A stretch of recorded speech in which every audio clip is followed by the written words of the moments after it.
Bonjour et bienvenue. Vous écoutez Mise entre parenthèses, le podcast qui vous invite à partir à la conquête de votre conscience. Je suis Émilie Chénaud, sophrologue depuis 2015 et passionnée des sujets qui touchent la conscience, sa découverte, son émergence et l'éveil de ses pleins potentiels. Je suis intimement convaincue qu'en s'engageant dans l'exploration des dimensions intérieures de notre être, nous pouvons y trouver des trésors inestimables, recélant des pouvoirs insoupçonnés. À chaque épisode de ce podcast, je vous propose de partir à l'aventure avec moi. Ce podcast est une proposition pour partir en expédition au cœur de vous-même, enrichi par des savoirs et des partages qui amèneront au fur et à mesure leur pierre à l'édifice. Mais pourquoi ce nom ? La mise entre parenthèses est un concept de la philosophie phénoménologique, chère à la sophrologie. Cette mise entre parenthèses permet de laisser apparaître l'objet de notre recherche, ici en l'occurrence la conscience, dans son essence, sans y coller nos connaissances, nos interprétations ou nos jugements. Cette mise entre parenthèses est idéale pour l'exploration de la conscience. Alors partons ensemble à la découverte de notre conscience et voyons nos vies se transformer vers plus de sérénité et plus de sens.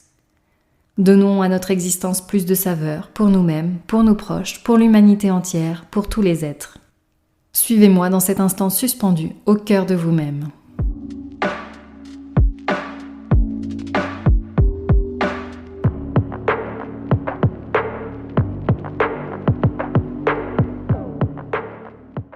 Chère conscience. Comme vous l'aurez compris, si vous avez écouté le premier épisode de Mise entre parenthèses sur le décryptage de la sophrologie, je ne peux pas vous parler de sophrologie sans vous parler de phénoménologie. La sophrologie posant ses fondations sur ce courant philosophique, nous devons en passer par là pour la comprendre, l'appréhender et en faire l'expérience de façon authentique et dans ce qu'elle a de plus beau à nous faire découvrir en nous-mêmes, notre conscience. Alors, quoi de mieux pour ouvrir les portes sur l'axe phénoménologique de la sophrologie que de vous parler de la mise entre parenthèses ? C'est le nom de ce podcast, et c'est là un des concepts majeurs de la phénoménologie, sans lequel la phénoménologie ne pourrait pas être, sans lequel la sophrologie n'aurait pas de sens. Je vous propose une explication de ce qu'est la mise entre parenthèses chez les phénoménologues pour ensuite vous décrire des applications possibles et non exhaustives en sophrologie.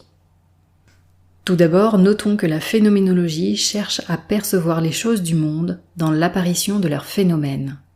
Restez avec moi, cela va s'éclaircir dans votre esprit dans quelques minutes.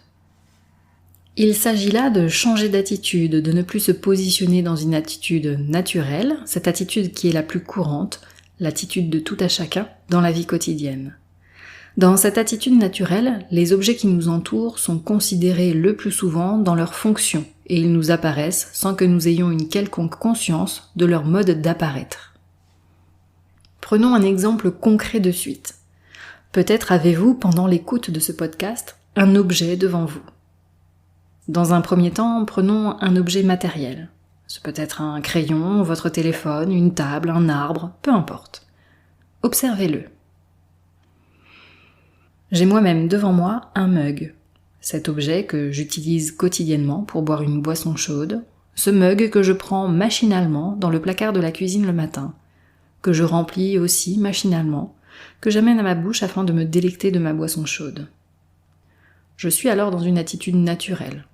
Vous pouvez vous aussi observer votre attitude naturelle vis-à-vis de l'objet que vous avez choisi. Or, pour percevoir l'objet de façon phénoménologique, il faudra changer d'attitude, se positionner non plus dans une attitude naturelle, mais dans une attitude phénoménologique. Cette attitude phénoménologique est complètement différente de l'attitude ordinaire, naturelle, et elle demande un réel effort, car il existe un véritable fossé entre les deux. Et c'est en dépassant ce fossé que nous pourrons alors percevoir l'objet, mon mug en ce qui me concerne et l'objet que vous avez devant vous en ce qui vous concerne, de le percevoir d'une autre manière, permettant d'y porter un nouveau regard. Ce que vous percevez de prime abord de votre objet n'a rien à voir avec ce que vous allez percevoir de ce même objet en adoptant une attitude phénoménologique, car vous allez y découvrir les facettes de l'objet qui ne se donnent pas à voir en attitude naturelle. Or, comme je le disais, cela va demander un effort particulier qui ne peut s'amorcer que par la mise entre parenthèses. L'attitude phénoménologique commence par une mise entre parenthèses. Alors qu'est-ce que cette mise entre parenthèses ? Eh bien, c'est une sorte d'arrêt, de suspension des idées préconçues qui occultent, qui voilent les choses du monde. Pour accéder à ces choses, à ces objets du monde, il va falloir mettre entre parenthèses tout ce que l'on sait ou pense savoir, tous nos préjugés et préconçus, tous nos a priori sur ces choses ou ces objets, afin de percevoir ce qui se manifeste d'eux dans leur essence. Il s'agit là d'un retour à la chose elle-même, à l'objet lui-même, comme au tout premier jour de notre perception de celui-ci, comme si c'était la toute première fois. Restez avec moi, nous allons reprendre notre exemple concret. Je retrouve mon mug, et vous, votre objet. Nous pouvons maintenant prendre conscience assez brièvement, dans l'espace-temps de ce podcast, de tout ce que l'on sait ou pense savoir de cet objet. Pour mon exemple, dans mon attitude naturelle, je sais que cet objet mug est un contenant qui me sert à boire une boisson chaude, comme il est d'usage. Je sais aussi que d'autres trouvent d'autres usages et peuvent par exemple s'en servir de pot à crayon. Je perçois les couleurs de ce mug que je peux nommer beige, noir et doré. A priori, il est en céramique, et l'un des préconçus établis pour ce type d'objet, c'est qu'il passe au micro-ondes, ce que je sais puisque je l'ai expérimenté à plusieurs reprises. Je connais également son nom, mug, j'en ai la résonance dans mon esprit, mais aussi dans mon appareil phonatoire lorsque je l'ai dit à l'instant même. J'ai l'écriture de ce mot qui m'apparaît aussi, M-U-G. Je peux en donner une définition, le mug est une grande tasse. Je sais aussi qui me l'a offert, j'ai une idée de son historicité. J'y associe des croyances, des superstitions. S'il se casse, cela va me porter malheur ou la journée commencera mal. Voilà brièvement ce que je sais, ce que je pense savoir. Voilà brièvement les préconçus et mes a priori sur cet objet. Ce sont des préconçus que je n'ai pas besoin de lister lorsque j'utilise cet objet. Ils sont là automatiquement dans mon attitude naturelle. Tentons de passer dans un début d'attitude phénoménologique. Observons à nouveau cet objet.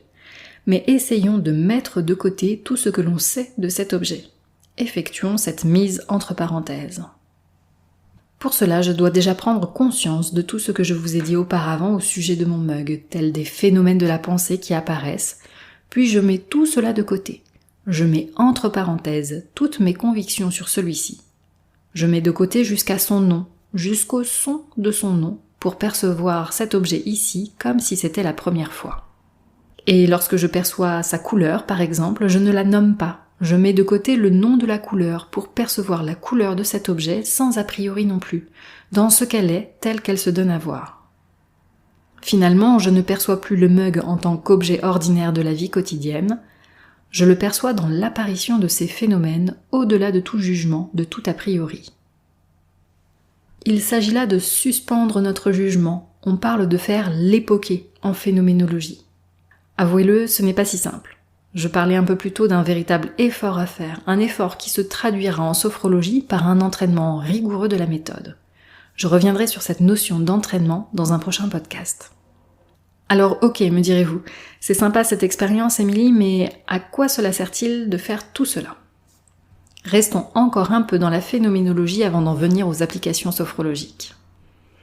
Donc nous sommes d'accord, faire l'époquer et mettre entre parenthèses tout ce que l'on sait ou pense savoir des choses va nous permettre d'appréhender le monde d'une autre manière, en y portant un nouveau regard, en percevant les choses dans leurs essences, pour ce qu'elles sont, sans nos interprétations, sans nos analyses, sans nos réflexions, sans nos jugements, sans nos commentaires.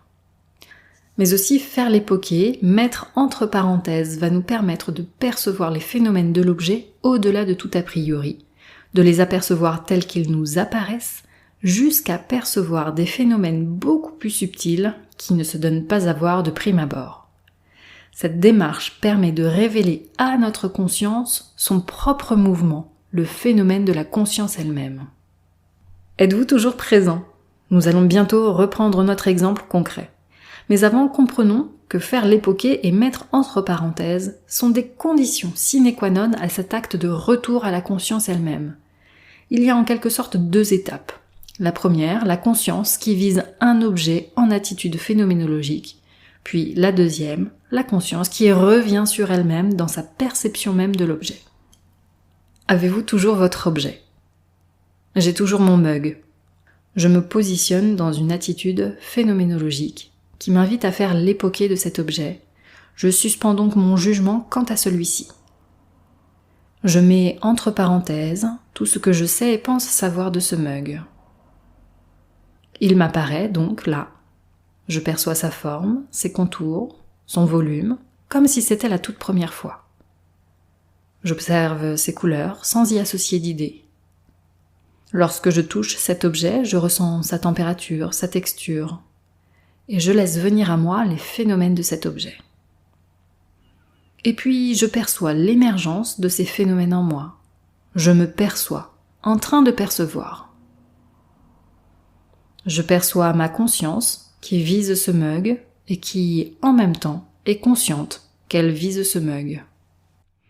Finalement, je porte un regard phénoménologique sur l'objet, mais aussi sur moi-même, en train de percevoir l'objet. Je porte ce regard non pas mentalement, non pas intellectuellement. Je me perçois, je me ressens en train de percevoir. Si vous n'en êtes pas là, si ce que je viens de dire à l'instant vous semble encore flou, ou bien si vous saisissez l'idée intellectuellement mais que rien ne semble se passer intérieurement dans votre perception, dans vos ressentis, c'est normal. Comme je le disais il y a quelques minutes, il y a un fossé, pour ne pas dire un gouffre, entre l'attitude naturelle et l'attitude phénoménologique.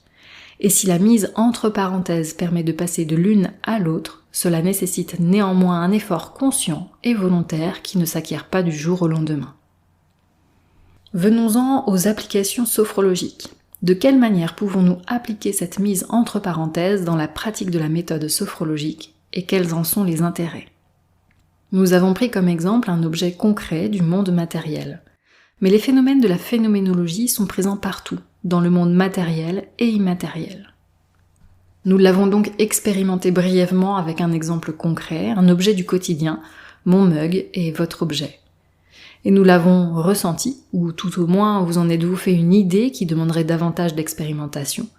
Nous avons ressenti de près ou de loin que cette mise entre parenthèses nous permet de porter un autre regard sur le monde qui nous entoure. Elle nous invite, en plus de travailler notre attention et notre concentration, à effectuer un pas de côté pour percevoir les choses sous une autre facette. Cette démarche peut aider le sophronisant à porter un nouveau regard sur son lieu de travail pour peut-être y retrouver de la motivation, un nouveau regard peut-être pour l'aider à faire un pas de côté sur son quotidien qui le dépasse en accueillant peut-être, d'une manière différente, son cocon familial. Cela peut lui permettre de goûter à la saveur de l'existence en observant les phénomènes plus subtils de la vie qui l'entoure, de la vie en lui. Et puis, si le sophronisant porte son attention non plus sur un objet matériel, mais sur un objet immatériel, comme par exemple son stress, un sujet toujours bien d'actualité, eh bien la démarche sera la même. La personne sera d'abord dans son attitude naturelle, avec en plus de son stress, tout le jugement qu'elle va se porter sur elle-même, les émotions, les sensations de culpabilité et de frustration en lien avec ce stress. Elle va en chercher la cause, analyser, interpréter, ruminer, démêler, somatiser davantage. Elle aura peut-être des croyances et des a priori sur son stress. Il s'agira alors pour le sophrologue de transmettre à la personne cette nouvelle façon d'être à elle-même, en l'invitant à effectuer elle-même cette mise entre parenthèses, afin d'accueillir son stress tel qu'il se donne à voir, dans la perception qu'elle pourra en avoir au-delà de tout jugement. Cela demande bien sûr d'avoir déjà conscience de tous ces jugements, de tous ces a priori, qui seront appréhendés tels des phénomènes dans leur apparition, et dont on invitera à faire l'époqué pour se recentrer sur le phénomène même du stress. Une fois ce stress perçu dans cette nouvelle façon d'être, c'est une première prise de distance qui s'opère. La conscience prend conscience que le stress appartient au monde des phénomènes, mais qu'elle n'est pas elle-même le stress ou stressée. La conscience perçoit les phénomènes du stress et se perçoit en train de percevoir ce stress. La sophrologie permet donc de porter un nouveau regard sur ce qui nous traverse, parfois qui nous dépasse. Elle nous permet par l'expérience de cette démarche phénoménologique de porter un regard juste, sans jugement, à se positionner au niveau de notre conscience, afin de ne pas se laisser dépasser, déborder par les phénomènes eux-mêmes, de prendre conscience de leur émergence sans se prendre pour eux. Et c'est par cette démarche qu'une transformation durable va pouvoir s'opérer en chacun grâce notamment à l'entraînement à la méthode sophrologique qui va proposer des techniques variées mettant en œuvre cette attitude phénoménologique et cette mise entre parenthèses. Je précise ici qu'à la fin de chaque guidance en sophrologie, le sophrologue invite la personne à effectuer ce que l'on appelle la phénodescription, c'est-à-dire la description des phénomènes qu'elle aura perçus durant la séance, afin de les intégrer dans la conscience. La phénodescription est un moment clé de la séance de sophrologie. Elle est aussi au programme d'un prochain podcast. Mais comme je le disais, cela ne se fait pas du jour au lendemain, cela ne se fait pas en une séance de sophrologie. D'ailleurs, les premières séances de sophrologie vont permettre avant toute chose, avant même de pouvoir rentrer au cœur de la méthode sophrologique, dont j'expliciterai les théories au fur et à mesure de ces podcasts, les premières séances de sophrologie vont donc permettre au sophrologue de poser les fondements de cette attitude phénoménologique par l'expérience de cette mise entre parenthèses. Et cela grâce en tout premier lieu à des exercices de respiration, où la respiration sera appréhendée en tant que phénomène, et par l'expérience des 3 techniques clés qui amèneront le sophrologue à expliquer de façon pédagogique cette attitude phénoménologique, et qui l'amèneront aussi à transmettre intuitivement au sophronisant cette nouvelle façon d'être en étant lui-même dans une attitude phénoménologique vis-à-vis du sophronisant. Nous parlons alors d'une alliance sophronique qui n'est autre qu'une alliance particulière, une alliance qui se veut phénoménologique. Mais là aussi, cela fera l'objet d'un prochain podcast, tout un programme. Retenons donc que la mise entre parenthèses, cet acte de laisser apparaître les choses du monde telles qu'elles sont sans y coller nos interprétations, ainsi que l'époquer, cette suspension du jugement, sont la porte d'entrée dans une attitude phénoménologique. Une porte d'entrée qu'il nous faut ouvrir avec volonté, engagement et détermination par l'expérience même. Car il n'y a pas d'autre possibilité. Pour savoir ce qu'est véritablement la mise entre parenthèses, la lecture de livres, l'écoute de podcasts ne vous seront que d'une aide partielle, ne seront que des guides vous invitant à vous mettre sur le chemin. Et si nous nous engageons sur ce chemin, c'est alors un monde nouveau qui s'offre à nous, avec l'émergence de nouvelles saveurs de l'existence, et qui nous assure une transformation profonde pour une vie pleine de sens. Chère conscience, nous arrivons à la fin de ce 2e épisode, mais nous en sommes aux prémices de la sophrologie. Nous avons fait là quelques premiers pas ensemble. L'aventure de cette exploration de la conscience n'en est qu'à ses débuts. Nous sommes simplement aujourd'hui en train de constituer notre sac d'explorateurs en le remplissant de ses premières notions importantes, telles des outils nécessaires à notre exploration. Ces notions sont parfois complexes, alors n'hésitez pas à réécouter ce podcast ainsi que les précédents, une 2e écoute pouvant aider. Si des questions ont émergé, vous pouvez bien sûr les noter en commentaire. Je vous remercie sincèrement pour votre écoute. Si cet épisode vous a plu, je vous invite à vous abonner, à liker et à commenter. Et si vous pensez qu'il peut aider d'autres personnes à comprendre la sophrologie, la phénoménologie ou la conscience, vous pouvez aussi partager ce podcast mis entre parenthèses, le podcast qui vous invite à partir à la conquête de votre conscience.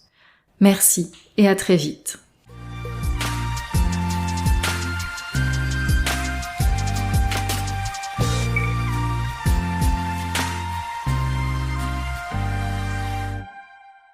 Si cet épisode vous a plu, je vous invite à vous abonner, à commenter et à partager ce podcast mis entre parenthèses, le podcast qui vous invite à partir à la conquête de votre conscience. Merci et à bientôt.